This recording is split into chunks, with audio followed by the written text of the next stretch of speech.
I guess it's just fantastic to talk to somebody who lives across from the ambush site.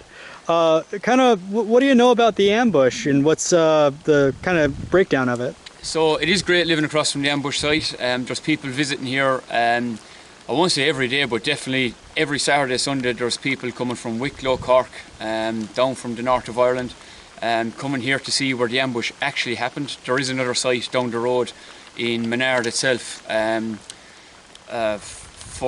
for the ambush as well.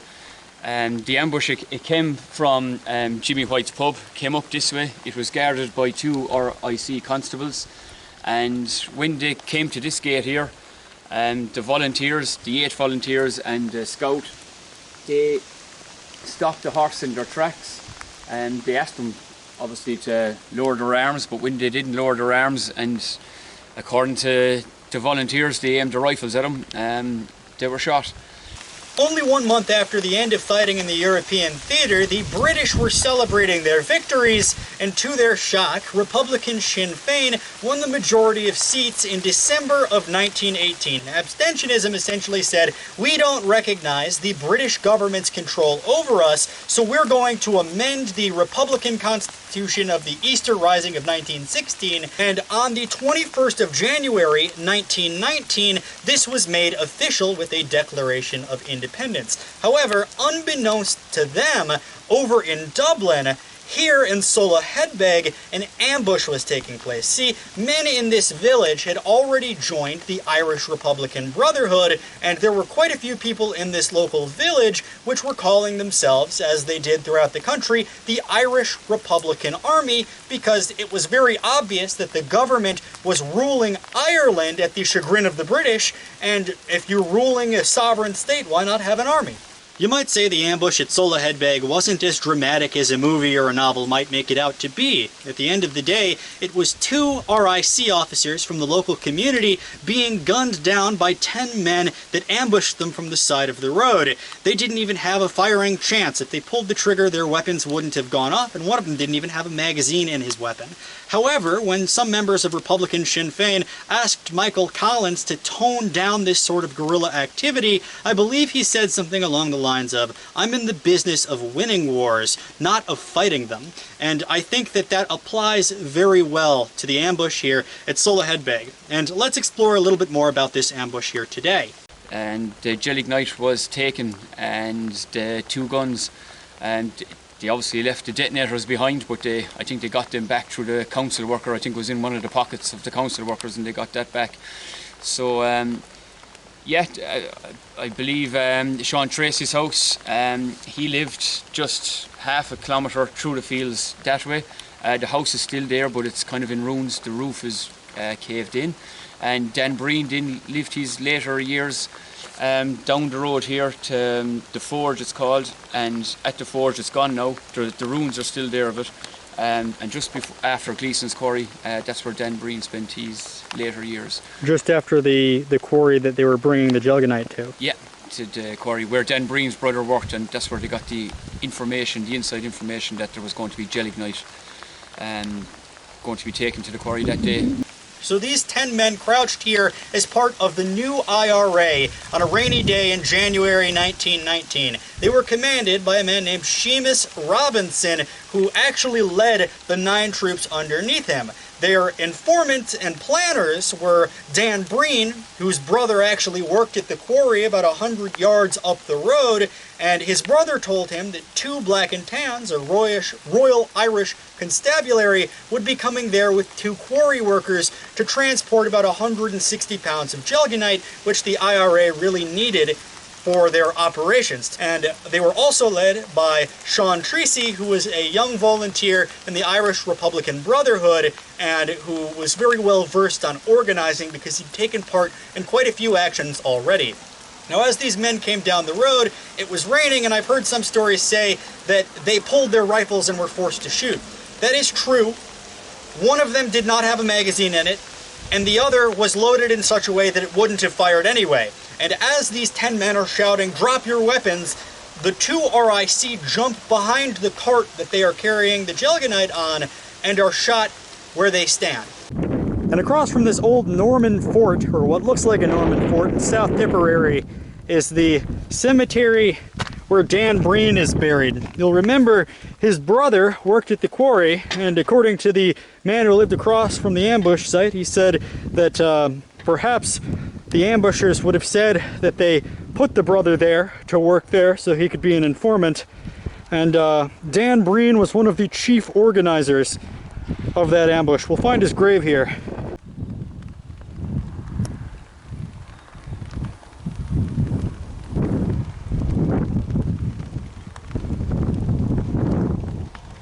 And buried right next to Dan Breen is his wife, Bridget.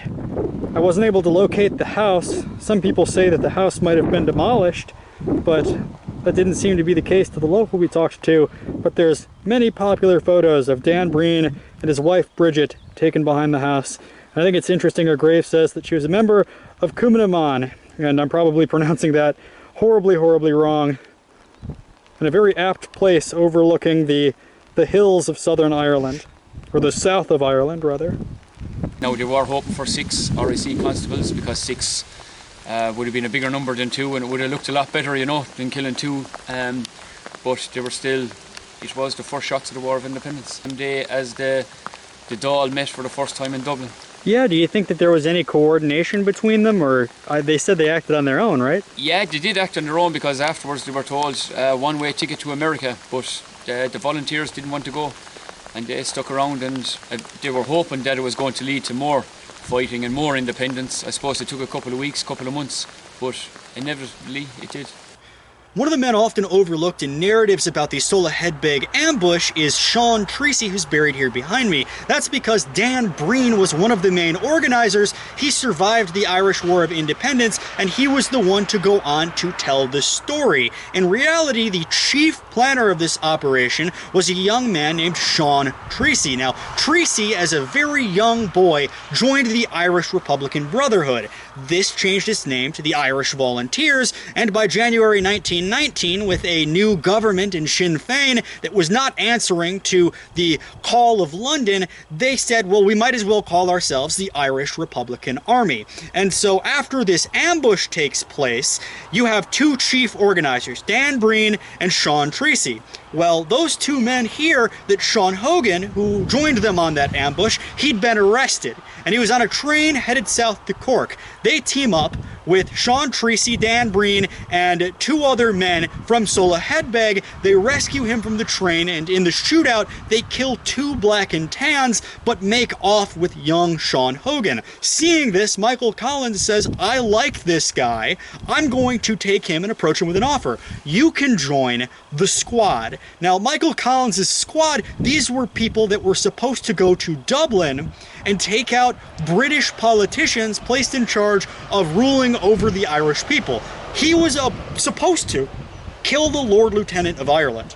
Now, that operation went south because of British intelligence, and he was led to believe on the day of the operation that Dan Breen had been killed. In reality, Dan Breen had escaped but torn his feet to ribbons in the glass of a window pane that he jumped through, but Sean Treacy thought that his best friend had died. And in fact, at that time, Dan Breen thought that Sean Treacy was dead.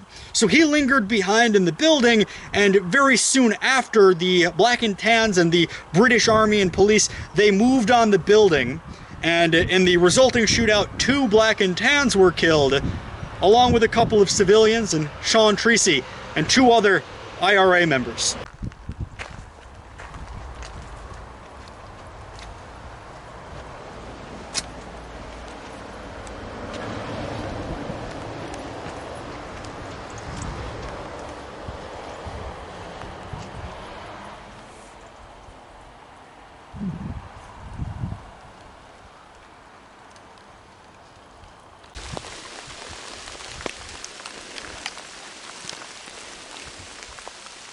Was Republican Sinn Féin mostly behind them in Dublin?